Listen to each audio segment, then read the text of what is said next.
Hello बच्चों, ये liquid fill up है। इसमें अब हमें ये कैलकुलेट करना है कि लिक्विड जो है प्रेशर कितना एग्जर्ट करता है इस वॉल पे, यानी pressure exerted by the liquid at the wall of vessels. ये कैलकुलेट करना। उसके दो मेथड होते हैं।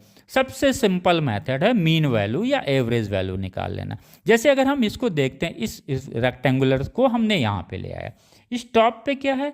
टॉप सरफेस लिक्विड्स पे क्या मान लिया हमने? हाइट एच इक्वल टू 0 है, यानी यहाँ पे कोई लिक्विड मॉलिक्यूल्स टॉप सरफेस पे नहीं है, इसलिए इसका क्या हुआ? लिक्विड प्रेशर कितना हो गया? 0 हो गया। लेकिन जैसे जैसे हम नीचे बढ़ते हैं प्रेशर्स क्या करता है? इंक्रीज करता है। सपोज इसका बॉटम जो है एच है, कहाँ से? टॉप सरफेस से। तो यहाँ पे जो लिक्विड प्रेशर्स लगेगा वो रो जी एच लगेगा, यानी टॉप पे प्रेशर ऑफ लिक्विड कितना है? 0 है।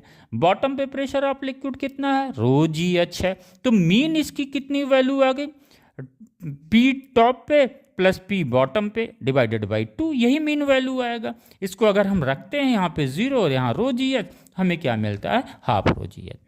ये मीन वैल्यू या एवरेज वैल्यू आ गया, जो क्या बताता है? Pressure exerted by the liquid at wall of the vessels. Okay, very good. अब इंटीग्रेशन मेथड से हम लोग देखते हैं। जैसे हमको पता है, जैसे जैसे हम ये डेप्थ की तरफ आएंगे, ये क्या हो करता है? प्रेशर इंक्रीज करता है, राइट। अब हमने क्या किया? कोई एक्स हाइट लिया, यहाँ पे लिक्विड का प्रेशर हुआ रो जी एक्स होगा। अब ये रो जी एक्स तो हुआ, लेकिन ये रो जी एक्स निकालने और जैसे जैसे हम जाएंगे प्रेशर क्या करेगा? इंक्रीज करेगा। सपोज रो जी एक्स यहाँ पे है, एक छोटा सा और डी एक्स हमने हाइट पे लिक्विड्स को और नीचे लिया, इस डेप्थ पे लिया, डी एक्स पे। अगर हम डी एक्स डेप्थ पे लेते हैं तो इस स्ट्रिप का एरिया कितना होगा? क्योंकि ये ए है तो ये भी हुआ, तो स्ट्रिप का एरिया कितना होगा? A D x. यानी इस स्ट्रिप पे जो फोर्स लगेगा, सपोज डी एफ लगेगा, बहुत छोटा से स्ट्रिप पे फोर्स क्या लग रहा है? D F. ये डी एफ क्या होगा? प्रेशर इनटू एरिया हो जाएगा।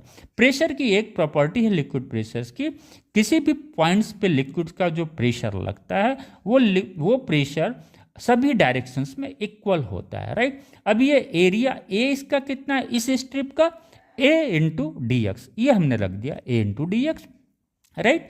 इसको हमने ये डी एफ की वैल्यू निकाल लिया। यहाँ पे ये फोर्स क्या है? टॉप पे 0 है, बॉटम पे हमने मान किया एच, हाइट पे एफ है, उसी को हम लोग निकालते हैं बच्चों। तो ये हमें डी एफ का वैल्यू मिल गया। अब हम इस डी एफ को इंटीग्रेट करते हैं। तो जब हम इंटीग्रेट करते हैं कहाँ से कहाँ? 0 टू एफ, 0 टू एच। ये आ गया हमारे पास F equal to rho G A H square A. ये ए एच हो गया, ये ए एच हम इधर ले आए। ये क्या हो गया बच्चों? ये एरिया हो गया। तो ये प्रेशर्स एग्जर्टेड